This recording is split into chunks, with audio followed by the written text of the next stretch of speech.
So, mayroon nga tayo ditong nakitang mga aso po no, sa bakanting lote. Pinuntahan ko agad yung bakanting lote kasi nga tahol sila ng tahol.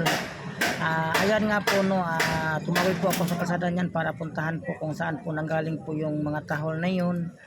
At ayun nga po, isa pa lang bakanting lote na walang kabahay-bahay po dito. Tiningnan ko sila dyan kung saan sila. Pagtingin ko dyan ay nandyan pa sila sa gilid po ng parang pader na yan. So bali 5 aso po yung nandito po no. Ayan po no.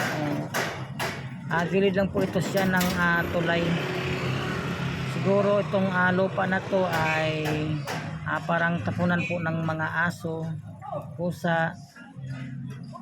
Kaya pinakain ko muna sila ng dog food dyan. Pero yung tubig po nila po no, nilagay ko po sa gilid kasi nga baka mainitan, sobrang init kasi ngayon ng panahon. Pinakain ko muna sila dyan. Lawit na nga po yung kanila pong mga dila kasi kailangan po talaga nila ng tubig sa sobrang init po ng panahon. So naglagay naman po ako ng tubig po sa gilid po dyan. Meron kasing Wilkins na aking nakita at hinati ko po sa gitna para po malagyan po ng tubig.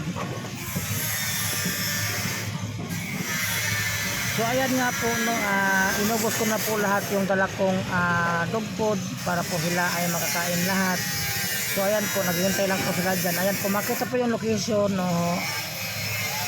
Walang kabahay-bahay dito kasi dito po yan sila sa Maitulay.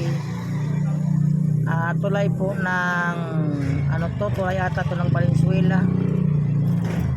So kaya nga po ako nag-iikot-ikot para po sa mga istre at yun nga po nakita ko sila dyan.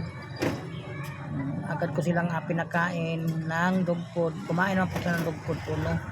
Wala po silang pinipiling pagkain.